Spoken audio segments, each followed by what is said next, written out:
South India shopping mall the wedding మంత్ర సరికొత్త wedding collection south India shopping mall.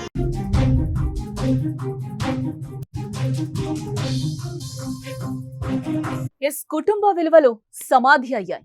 అక్రమ సంబంధాలు రాజ్యమేలుతున్నాయి. ఒకప్పుడు అనుమానపు మొగుడు భార్యల్ని వేధించుకు తినేవాడు. కథ మారుతోంది. బాయ్ ఫ్రెండ్ కోసం భార్యలు భర్తలకు మర్డర్ స్కెచ్లకు ఇస్తున్నారు. అది కూడా పెళ్లై నెల రోజులు కూడా గడవక ముందే భర్తను సుపారీ ఇచ్చి హత్య చేయించిన భార్య కథ వింటే ఇది నిజమనిపిస్తోంది. మేఘాలయలో హనీమూన్ హత్య కేసులో ఇదే జరిగింది. అఫీలో ఉన్న లవర్ కోసం కట్టుకున్న భర్తను కిరాయి హంతకులను పెట్టి హత్య చేయించింది సోనం. పెళ్లైన 11 రోజులకే భర్త ప్రాణాలు తీసింది. హత్యకు కారణం ఏంటని పోలీసులు ఆరా తీస్తే ఎంక్వైరీలో భయంకర నిజాలు వెలుగులోకి వస్తున్నాయి.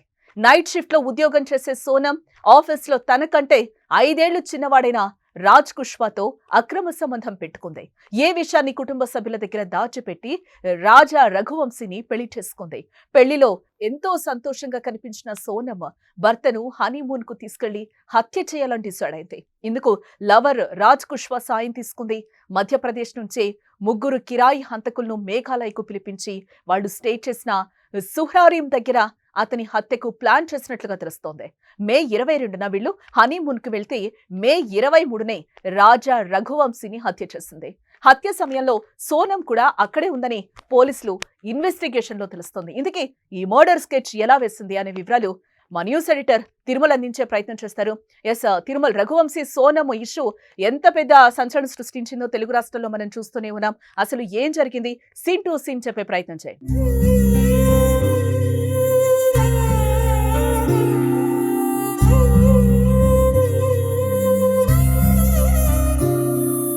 తెలుగు రాష్ట్రాల్లో కాదు జానకి, ఇది దేశవ్యాప్తంగా పెద్ద సెన్సేషన్ మర్డర్ అయింది. ఎందుకంటే సోనంకి రఘువంశీకి కేవలం పెళ్ళైన 11 రోజులకే ఆ రఘువంశీ మర్డర్ జరిగింది. సోనమే ఈ హత్య చేసినట్టుగా స్పష్టంగా అర్థమవుతుంది. హత్య చేసిన సమయంలో అంటే మధ్యప్రదేశ్ నుంచి వీళ్ళు చాలా తెలివైన స్కెచ్ చేసింది. పెళ్లి చేసుకున్న తర్వాత 11 రోజు వీళ్ళు మేఘాలయలో సొహరరీం ఏరియాకి హనీమూన్ కోసం వెళ్ళారు. అది పూర్తిగా ఒక కొండ ప్రాంతం, ఇంటీరియర్ ఏరియా. ఆ కొండ ప్రాంతంలో గతంలో చాలాసార్లు అంటే ఇటువంటి జంటలు వెళ్ళి లేకపోతే హనీమూన్ కోసమనో లేకపోతే ఇంకో ఫ్యామిలీ కోసం ఫ్యామిలీతో పాటు వెళ్ళి లోయల్లో కాలు జారి పడిపోయో లేకపోతే ప్రమాదవశాత్తు చనిపోయో అక్కడ చాలామంది మరణాలు జరిగాయి, సంఘటనలు జరిగాయి. సేమ్ తన భర్తను కూడా అటువంటి సీన్లో ఇరికించాలనే ప్లాన్ వేసింది సోనం. సోనం తెలివితేటలను ఒక్కసారి ఇక్కడ మన ప్లాన్ చూసుకోవాలి. సోనం ఏం చేసింది, 22వ తేదీన సొహరీరం ఏరియాకి తన భర్తతో కలిసి వెళ్ళింది. 23వ తేదీన మధ్యప్రదేశ్ నుంచి తన ప్రియుడు రాజ్ కుష్వా సహాయంతో 3 సుపారీ కిల్లర్స్ని పిలిపించుకుంది. ఈ 3 సుపారీ కిల్లర్స్ సోనంని అట్లాగే రఘువంశీని సొహరీరం ఏరియాలో కొండ ఎక్కుతున్న టైంలో, అక్కడ ఒక టూరిస్టు ప్లేస్ ఉంది, ఒక కొండ ప్రాంతాన్ని వీళ్ళు ట్రెక్కింగ్ చేస్తున్నారు. ఆ టైంలో వీళ్ళు 3 వచ్చి వాళ్ళని కలిశారు. ఆ టైంలోనే ఈ మర్డర్ జరిగినట్టుగా అనుమానిస్తున్నారు. అయితే సోనం భర్తతో పాటు వాళ్ళ ఫ్రెండ్స్ అని పరిచయం చేసినట్టుగా తెలుస్తుంది. ఫ్రెండ్స్ ఆ 3 కలిసి, ఈ 4 కలిసి కొంతసేపు ఆ ఏరియాలో విహరించారు. ఆ తర్వాత రఘువంశీని కిందకి కొండ దిగిన తర్వాత దారుణంగా కత్తితో పొడిచి చంపినట్టుగా తెలుస్తోంది. చంపేసి డెడ్ బాడీని అక్కడే వదిలేసి వెళ్ళారు. అయితే డెడ్ బాడీ దొరికిన ప్లేస్లో సోనంకి సంబంధించిన కొన్ని వస్తువులు కూడా దొరికాయి.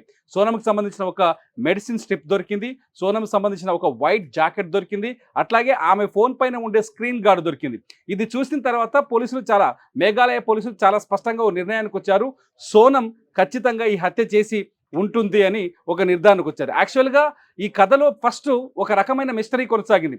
ఎప్పుడైతే రాజవంశీ 22వ తేదీ నుంచి 23వ తేదీ నుంచి రఘువంశీ సోనం ఇద్దరు కనిపించకుండా పోయారు. కనిపించకుండా పోవడం ఒక పెద్ద బ్రేకింగ్ అయింది.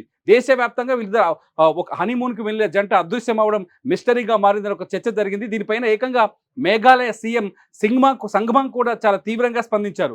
కనిపించకుండా పోయిన ఆ భార్యాభర్తల్ని వెంటనే ట్రేస్ చేయాలని ఆర్డర్స్ వేశారు. దీంతో మేఘాలయ డీజీపీ ఏకంగా కేసుని డైరెక్ట్గా ఇన్వాల్వ్ అయి ఇన్వెస్టిగేట్ చేస్తే చివరికి రఘువంశీ డెడ్ బాడీని జూన్ 2వ తేదీన సొహరీరం కొండ ఏరియాలో లోయలో ఒక డీప్ లోయలో కనుగొన్నారు.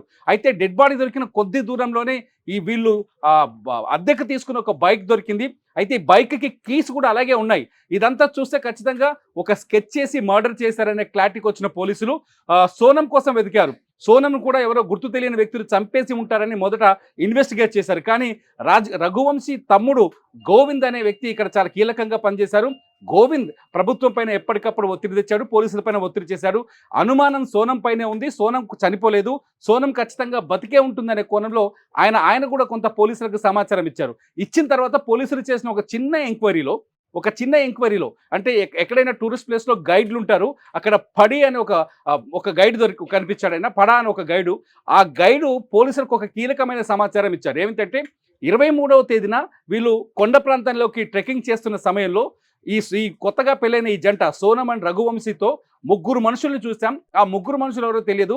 నేను వెళ్ళి వాళ్ళకి గైడ్గా సహకారం చేయడానికి అడిగితే వాళ్ళు చాలా తెలివిగా నన్ను వద్దన్నారు. వారి నుంచి ఇంకొక గైడ్ని తీసుకొని వెళ్ళిపోయారు. వాళ్ళు అప్పటి నుంచి నాకు గుర్తుకున్నారు. కిందకు వచ్చేసరికి అతని స్కూటర్ కనిపించింది నాకు అని పోలీసులకు సమాచారం ఇచ్చారు. ఎప్పుడైతే ఈ గైడ్ సమాచారం ఇచ్చాడో ఆ గైడ్ ఇచ్చిన సమాచారంతో పోలీసులు ఇది ఒక కుట్రపూరితమైన అంశంగా ఇన్వెస్టిగేషన్ చేస్తే అసలు విషయం బయటకు వచ్చింది. ఫస్ట్ డెడ్ బాడీ దొరికింది, ఆ తర్వాత సోనం దొరకలేదు. సోనం కోసం గాలిచ్చారు.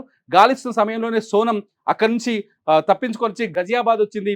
గజియాబాద్కు వచ్చిన తర్వాత ఇక్కడ పోలీసులకు లొంగిపోయిన తర్వాత కానీ తెలియలేదు సోనమే ఈ మర్డర్ చేసిందని. సోనం పోలీసుల ముందు లొంగిపోయి నేనే ఈ హత్య చేశానని చెప్పడంతో మేఘాలయ పోలీసులేమని ఇప్పుడు అదుపులోకి తీసుకున్నారు.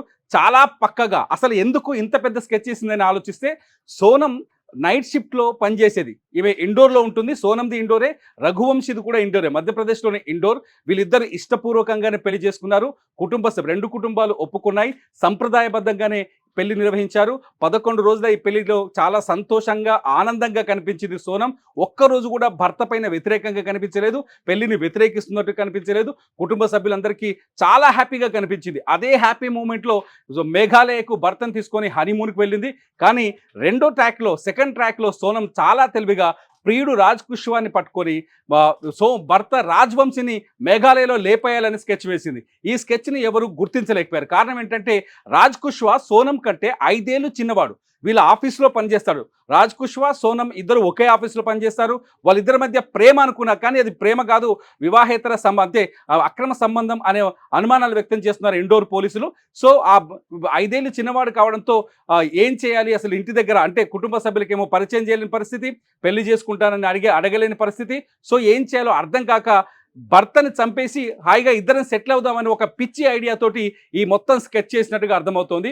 మొత్తానికి ఎవరైతే సోనం లొంగిపోతే కానీ ఇది హత్య అని సుపారీ మర్డర్ అనే విషయం వెలుగులోకి రాలేదు. ఒక్కసారి ఎందుకంటే ఈ కేసు ఎందుకు ఇలా తెలుగు రాష్ట్రాలు కూడా చర్చించుకోవాల్సి వస్తుందంటే కేవలం పెళ్ళైన 11 రోజుల్లోనే భర్తని మర్డర్ చేయడం, 11 రోజుల్లోనే అంటే ప్రియుడిని దాచిపెట్టి ప్రియుడి కోసం భర్తని చంపేయడం అనేది ఓ సెన్సేషనల్గా మారింది. ఈ ఇష్యూ మేఘాలయ టూరిజంకి చాలా ఇంపార్టెంట్ ప్లేస్. అది మేఘాలయ ప్రభుత్వం దీన్ని సీరియస్గా తీసుకోవడం, మేఘాలయ ప్రభుత్వం దీనిపైన ఎంక్వైరీ చేయడం, ఏకంగా ముఖ్యమంత్రి ఈ కేసు విచారణలో ఇన్వాల్వ్ అయి ఉండడంతో ఒక్కసారిగా నేషనల్ వైడ్గా సెన్సేషన్గా మారింది జానకి ఈ కేసు. రైట్ తిరుమల. ఎస్, మొత్తంగా మనం చూస్తే కుటుంబ విలువలు సమాధైనట్లుగానే కనిపిస్తున్నాయి. అక్రమ సంబంధాలు రాజ్యం వెళ్తున్నాయి. ఒకప్పుడు అనుమానపు మొగుడు భార్యల్ని వేధించుకు తినేవాడు. కథ మొత్తం మారుతుంది. ఇదే విషయం మళ్ళీ మనకి సోనం కూడా నిరూపించిందని చెప్పుకోవచ్చు. సోనం కూడా ఏం చేసింది, మే 11న పెళ్ళైతే ఇప్పటి వరకు కూడా చాలా కథ నడిపించింది.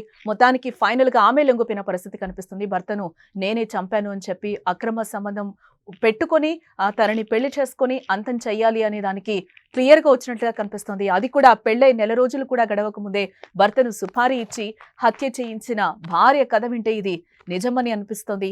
మేఘాలయలో హనీమూన్ హత్య కేసులో ఇదే జరిగింది. మేఘాలయ ప్రభుత్వం కానీ అక్కడ పోలీసులు కానీ ఈ కేసుని ఛాలెంజింగ్ గా తీసుకున్నారని చెప్పుకోవచ్చు.